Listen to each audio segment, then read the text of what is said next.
It's good to see all of you this morning. Hopefully everyone's doing well. If you have your Bible, you can turn to 2 Samuel 13. We're going to have to bounce around a lot, read a lot of quick, short verses, but hopefully you can easily see the theme we'll be pulling through here. Just as another reminder, boys' class is going to start today at 4 o'clock. If you can remember, we always start boys' class the Sunday after the February meeting. And 4 o'clock for the older boys. If you have a younger boy that obviously really doesn't know how to read, then he can come at 4:30, and they all lead a song at 4:30, just the younger boys do. So come and be a part of that if you can. And certainly I'm excited about this year. I think Hayden's going to spend a little bit more time talking about song leading. We're going to kind of focus more on that this year, but I'm looking forward to it. In 2 Samuel 13, we've got maybe the second most disappointing story we read in David's life. It's when his son, Amnon, rapes his other daughter, his half-sister, Tamar. And you have this terrible, tragic story at the beginning of chapter 13 of Amnon plotting to rape his sister and successfully doing it. We read it and we're getting to the end of the chapter here and you're thinking, okay, well, what's David going to do? And I think for all of us, when we read the story for the first time, our first impression is that someone's going to die. Like someone rightly is going to be executed for this. And we're looking forward to that, and that's how this needs to be resolved. But then we get really only David's reaction to all of it, only in verse 21. In chapter 13, we read, "But when King David heard of all these things, he was very angry." And that's it. That's all you get. And then we learn that Absalom, Tamar's full brother, starts plotting about how he's going to kill Amnon. And we go to the next section in the chapter. 2 years later, Absalom successfully kills Amnon in a vengeance plot. Absalom flees for 3 years. David's cousin, Joab, goes and gets Absalom and gets him to reconcile to some degree with David. And, Joab's argument's pretty simple that, look, he's still your son, and we all understand kind of why he did what he did. Nothing had been done about Amnon, and Absalom felt like something needed to be done about Amnon, and he did it himself. But then what does this all lead up to for y'all that know the story? Well, after those 3 years, Absalom starts a coup and kicks David and Joab out of Jerusalem and declares himself king. And there for a time, David and Joab are again hiding in the woods like they were hiding from Saul, but this time hiding from his son. And when all of this has blown up, and of course it ends with Joab killing Absalom, we all kind of remember the story most of all because Absalom was caught in the tree by his hair. But you would all kind of wonder, could have all of this have been fixed if David had just acted and done something here in verse 21? Could the crisis have been averted if years earlier we would have done something, we would have said something, we would have fixed something? And then 5 years later, we didn't have to deal with this huge Civil War crisis. And I really wonder about that. I think you do too, that there are issues if we don't act sometimes. And those issues don't get things better over time. They make things worse over time. And David had options. Obviously it's very emotionally charged. It's dealing with a daughter and a son and another son. But did not David have other counselors that he could have asked to handle it? I mean, would it have been appropriate for David to ask Asaph or Zadok or Joab to say, you investigate this and you figure out what needs to be done? At least let's do something. But instead, all we get is David was very angry. And I wanted to take that concept of being angry but not acting, not trying to resolve anything, and crises that build up after that. And we'll hop around the Bible and show some of those examples. Really quickly, if you can think of the opposites and try to give some positive examples when people acted, I immediately thought of Noah. What if we lived in a world where Noah was inactive? And we have Genesis 6, the world's exceedingly wicked. God commands Noah to construct this ark. And you end up with this very powerful verse at the end of chapter 6. Thus Noah did as God commanded him. What if that never happened? What if Noah just became upset and worried and then he just sat on his hands for a whole year? Well, maybe all of us right now wouldn't exist since Noah's all of our common ancestor, right? Like terrible things would have happened if we read a story of an inactive Noah. What about an inactive Rebekah in Genesis 27? If you remember, Esau decides he's going to kill his brother Jacob, and Rebekah overhears that Esau is intending to kill his brother Jacob. And what does Rebekah do? Well, we have an active Rebekah. She goes and gets Jacob, and she says, this is what I know, this is what I've heard. You need to run to my father's house, Laban. You can come back when Esau cools off. That was that. That was an active mother that tried to at least create some kind of solution for what was going on. What if we had an inactive Rebekah who was like, well, not my problem. Jacob very well may have died, and Esau would have been guilty of murder for killing his brother Jacob. We did Cain and Abel all over again. What about if we had an inactive Paul? Maybe you remember in 1 Corinthians 1:11, that's when Paul says, now concerning the letter that Chloe's household wrote to me, that there are divisions among you. And Chloe's household explained to Paul, they took upon themselves to write a letter and say, Paul, we've split ourselves into factions. Well, was Paul inactive? Was he like, well, I'm sure they'll kind of figure those things out. That's very upsetting, but let me just give them some space.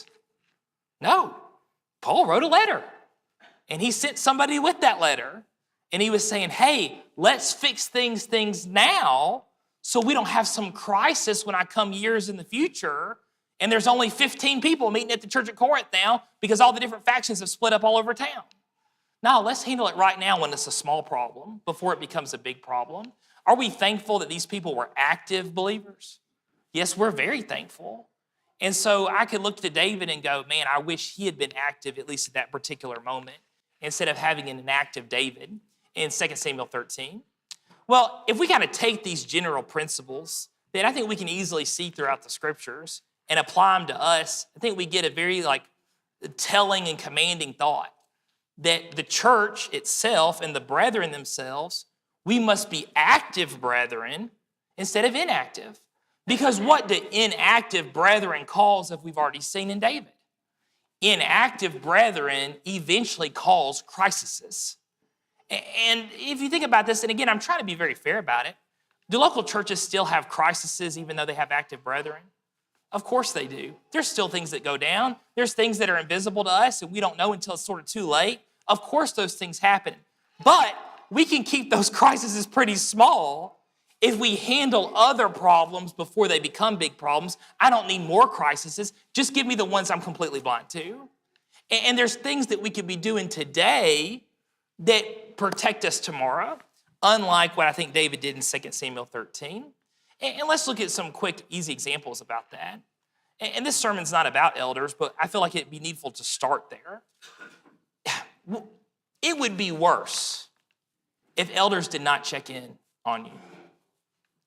It would be worse if that was the situation, right? And I think sometimes we might get flustered that elders might text us or call us and ask us about a specific situation. But I think there's a time in those moments we need to remember it would be worse if they didn't. And let's look at Hebrews 13 together. Hebrews 13, and of course, I want the word unprofitable here in verse 17. The Hebrews writer says, obey those who rule over you and be submissive, for they watch out for your souls as those who must give an account. Let them do so with joy and not grief, for that would be unprofitable to you. Again, a lot of quick quotes here this morning. Here he says, look, obey those who rule over you. And I think it's pretty clear who he's talking about with the next phrase after be submissive, for they watch out over your souls. He must be talking about shepherds. That's sort of the priority duty of a shepherd, is they watch out for the souls of the congregation. But why would I want to obey and submit to that authority? Well, he says for the first reason, the elders themselves must give an account, right? You know, when I have to stand before God one day, obviously I'm leaning on the grace of Jesus in that moment, but I do believe there are things I'm going to have to give an account for. I am going to have to give an account for being a Bible teacher and the things that I've said in Bible teaching situations. I'm going to be held accountable for. I get that, I think, from the book of James. I'm going to be accountable as a father and as a husband. And there are things that God is expecting me of those roles, and he expects there to be an account for those things, right? But you know one thing I'm not worried about being accounted of right now? I'm not worried about holding account to the way that this congregation was managed because I'm not an elder. But an elder looks at this passage and what does he think? He goes, well, hold on just a second. I must give an account of the way that I shepherd that group with those other shepherds, the decisions I've made. That's another responsibility on top of being a father and a husband, which elders themselves already are. So what have we done there? We've tacked on another responsibility here in this passage, right? And if that's the case, then it should be easy for me to have a mindset that I want their job to be with joy and not with grief. Because I don't want them to make it harder on them to have an account of something else that I don't have necessarily have to worry about. So what can I do? Well, I can do these things so it'd be profitable to me. Because an elder that's joyfully serving as an elder, who profits from that? I think the Hebrews writer is wanting us to say, I do. I profit from elders being able to joyfully serve in that matter. And I think for two reasons. One reason is they won't quit if they're enjoying it to at least some degree. And I know like being an elder isn't something like you enjoy necessarily doing, but at least if there's some joy there and there's moments of joy, people don't quit and they continue and endure because there is something they feel like they're gaining from it. Well, that's one thing I get. Here's the other thing I get. I eventually get new elders. I get more elders. If elders are treated with just shame and despair constantly, who in the world is going to be reading those qualifications and thinking, you know what, I desire the position of a bishop, when they've only seen the worst examples of it. So I can kind of serve in that way where it would be joyful agreement. And we spent so much time on this passage so I can kind of knock these rest of these bullet points out. But yeah, it would be profitable for me for elders to know what's going on in my life because they can serve that position with joy and grief. And ultimately, what could they do? Well, they could solve problems before they become a crisis, right? It allows them to be active if they know what's going something on. And even to make it maybe more direct and personal, it would be worse if elders did not manage the preachers and teachers of a congregation, right? That would be inactivity. That they don't really know what's going on with the preachers. They don't really know what's going on being taught in Bible class. They've got no idea. That would be a bad situation instead of an active situation where they know exactly what's going on with the preachers and they know exactly what's being taught in the Bible classes. That allows activity. And an easy passage for this is Acts 20. Paul's with the Ephesian elders, and what does he leave with them? Also from among yourselves men will rise up, speaking perverse things, and draw away the disciples after themselves. He's saying even among you, and perhaps he is talking about the eldership itself, but of course it would include the church of Ephesus as a whole, that there are going to be false teachers going to become among you. 31, this is what I really need. Therefore, watch. That's activity right there. And remember, that's also activity. That for 3 years I did not cease to warn everyone night and day with tears. If an elder is going to protect the flock and make sure that the food, the spiritual food is good and really from God, what must they do? They must be able to watch, right? That's activity. They must be able to do at least some type of degree of investigating. Hey, what was said? Were you here? What happened? Can you tell me the story? At least something like that. Because if they're allowed to do those things, then what are they allowed to do? They're allowed to be active shepherds, to actually do it, to actually shepherd. And again, that would be profitable. Have y'all heard stories of real life stories, like even in my lifetime, that preachers straight up like put on a church coup to overthrow the eldership and take half the congregation with them across town? I've heard stories about that. And of course, I wasn't necessarily there. I don't have all the ins and outs. Do y'all wonder that maybe that was a situation where the elders had no idea what was going on with the preacher until it was too late? I can't help but think that at least some of the stories that I've heard, that's kind of what was revealed, is that something had been going on for 4 or 5 years and the elders didn't know about it until 4 or 5 years later. Well, maybe that could have been resolved if there would have been some communication and the elders were actually managing the preacher.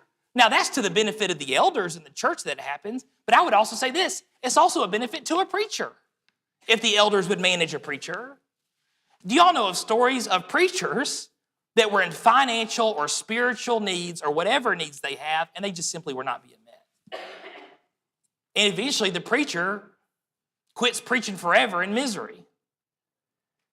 Yeah, I know those same type of stories. And those needs were going on for 4 and 5 years. Did the elders know about them? No, they knew about them 4 or 5 years too late. So again, would it be good if the eldership was very much involved in the preacher's work and the teacher's work at a congregation?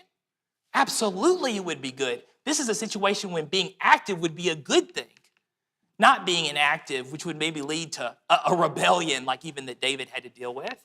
Though I don't believe that any of us are going to be picking up spears and swords and running out and hiding in the woods, but we can certainly understand the spiritual mindset of a war happening because there were brethren that were inactive, not active. And so putting all of these verses together, let's make some very easy logical arguments. Active elders can correct things before there's a crisis because they watch and they remember the things that Paul taught them, like Paul taught us all. And since they're being watchful, they might be able to fix an issue before it even is an issue. And ultimately, what would that be? That would be profitable to all of us, wouldn't it? And now we've already kind of explained some examples for that, but let's just move on to this one. Active deacons can correct things before there's a crisis. And again, I think that's a very logical argument based off the passages we've already read. You know, deacons help with physical needs, of course, but I think there's also a level we can talk about that they help with emotional needs as well. And I think it's very easy to demonstrate. You know, there's been times in this building that we've had mold problems. Is it better to deal with a little mold problem? Or is it better to deal with a big mold problem? It is better to deal with a little mold problem, isn't it? And when you have deacons that are active about those things, and they're looking for those things, and they're go ahead and fixing things without even having to be told to, what do we only have to deal with at the building that this church owns? We only have to deal sometimes with little mold problems, right? Or little water damage problems because you have the benefit of active deacons. That's a very physical example, but let's go to more maybe spiritual examples. When we read in Acts 6 and 7, which I know these are precursor to deacons, not necessarily deacons themselves, but if the church there did have active deacons at the time, which they didn't, do you think that those widows would have been neglected in the daily distribution? I don't think they would have been, because active deacons would have spotted that and dealt with it before the apostles were even brought to their attention. And it would have been handled very quickly, right? This is going to be some of the worst days of your life on this earth. And you're going to get a text message from Dale asking if there's a food need. That's an active thing, and that's very helpful. You're going to have some of the best days of your life. Like maybe you're having a child being brought into the world, and you might be getting a text message from Dale asking if there's a food need. Is that something that the church needs to be about doing? Yes. Now, imagine, if you will, if things like that didn't happen, if deacons in general did not check in, like we talked about with our first point about elders. Deacons weren't active. They weren't looking to meet needs. They weren't worried about those things. What could possibly be the crisis in the future that happens because the small problems weren't handled right now? And don't answer mold. The crisis later is maybe in an extreme situation, there was a financial need that could have been met, and now we've got brethren that are homeless because none of those financial needs were met. And essentially, we kind of now become guilty of 1 John 3. We said, go and be warm and be filled, and we shut up our hearts with the world's goods. So that's an extreme example, but also do this, move to a spiritual, maybe even an emotional level. When you have a specific need, maybe you don't even need needs. Let me just do an example. There is no food need. There is nothing like that. Does it make you feel a little special when a deacon texts you and says, hey, do you have any needs? We know what's going on. Is there anything that we need to do? Does that make you feel a little special? Maybe make you feel like you do matter, right? When a deacon calls or checks in and says, are there any needs? What does that feel like? That feels like the entire church, because it was the role of a deacon, the entire church asked, is there any needs? And that makes you feel like you do matter. That's an emotional need that needs to be met. Versus, and we're going to walk to individual brethren in just a moment, they're very important. Versus when just individual brethren ask, is there any needs? When that story gets told, it's not that the church asked, it's, well, brother so-and-so did ask if there was any needs. And he said he was willing to help. And then you end up with people years later saying, yeah, we went through this terrible event, but only brother so-and-so checked in on us. Well, that's not the same story when a deacon also asks if there is any needs. And in my mind, there's emotional needs that are met there that protect people from crises in the future where they've learned not to trust the local church, versus when active deacons do meet needs and people do learn to trust the local church in the future. And again, I think that's a very logical argument, but I think we can see it very easily with the examples we've given. But ultimately, let's get here. Active brethren can correct things before there's a crisis. Let's look at 1 Thessalonians 5 with me. 1 Thessalonians 5. And when we do this reading, I just want you to notice who Paul is directly talking to. And I think there's been times in the past I've glossed over this passage. And maybe just because I wasn't reading carefully enough, I thought he was addressing the elders. But when we read it closely, we'll learn he is not addressing the elders in verse 14. Verse 12 is talking about the elders. He says, and we urge you, brethren, to recognize who labor among you and are over you in the Lord and admonish you, and to esteem them very highly in love for their work's sake. Be at peace among yourselves. And Joshua covered this Wednesday night, right? And he even made the point, what's a way you can really esteem those who labor over you? Well, you can be peace among yourselves. And that makes real needs being met instead of petty needs always having to be met and taking up all that energy. But look at verse 14 now. Who is he talking to? Now we exhort you, brethren, warn those who are unruly, comfort the faint-hearted, uphold the weak, be patient with all. See that no one renders evil for evil to anyone, but always pursue what is good, both for yourselves and for all. This command here to warn the unruly, comfort the faint-hearted, uphold the weak, be patient with all, ensure that no one renders evil for evil, right? But pursue what's good with everyone. Who is that commanded to? That's commanded to the Christian. And do elders do that? Of course elders do that, but it's because they too themselves are Christians. Do deacons do that? Yeah, of course they do, but that's because they themselves too are Christians. But ultimately, it's the brethren, not solely just these leadership roles, that are commanded to warn those who are unruly, comfort the faint-hearted, uphold the weak, make sure no one renders evil for evil. You know, sometimes I think maybe I'm too quick to call the elders when there's something that I could resolve on my own with one another, very simply and very easily, and it doesn't have to turn into a crisis. I think of it this way. There are some days that I miss the way brethren treated me before I started doing full-time preaching.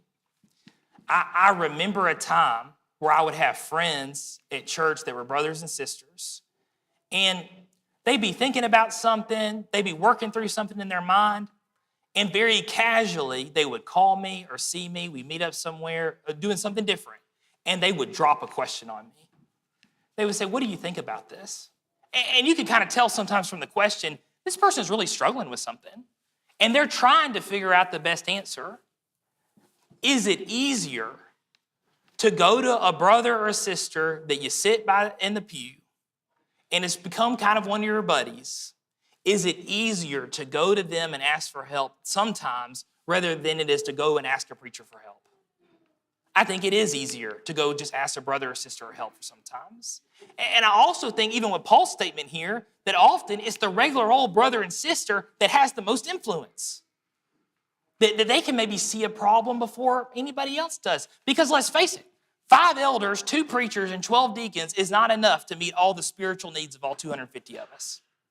It's just not enough. We as a group depend on the individual brother and sister to see spiritual needs and to comfort the faint-hearted, right? And uphold the weak. We absolutely depend on it. The 12 deacons can't do it all. 5 elders can't do it all, right? And get it. I love it. And I really see a lot of maturity that there are times the individual brethren will call up an elder and say, hey, I need help. I'm trying to work through something. Will you come and talk to me about it? I just need some guidance. And I love those people, right? And even when they ask a preacher instead, hey, I'm trying to figure out something. Can you help me? I will bend over backwards to help that person. But it does take a lot of maturity to be willing to raise your hand and say, I need help about this. A lot of us just frankly are not mature enough to raise your hand and say, I need help about this. So who can provide that need? Well, it's the people sitting with you. It's the people that can kind of see that there's an issue because they spend so much time with you. And that's why brethren here are supposed to warn the unruly, comfort the faint-hearted, uphold the weak.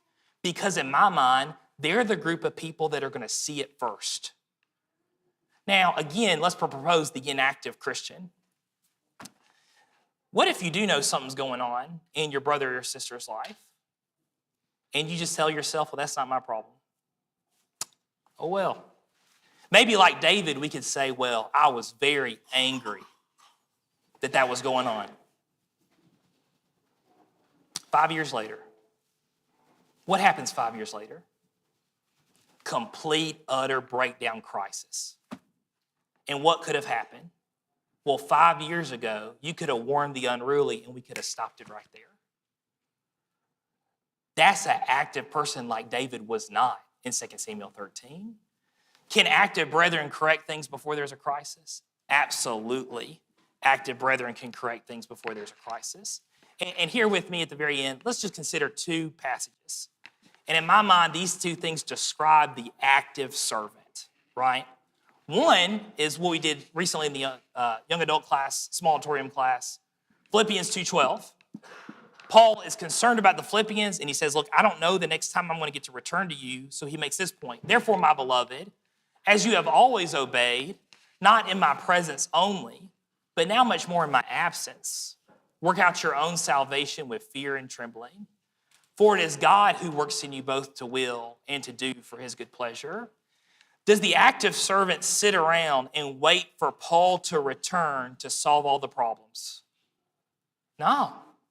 The active servant realizes, no, I've got God with me. He's going to work in me to do my will. God's going to teach me what I need to be doing, and I can work on my own salvation with fear and trembling. I hold that responsibility, and I can go and warn the unruly or comfort the faint-hearted. God has given me all the tools I need to do it by myself. Now, if those things are rejected, I understand we could go to Matthew and talk about, okay, well, I can extend my sphere and get other people involved, but that's something Jesus teaches.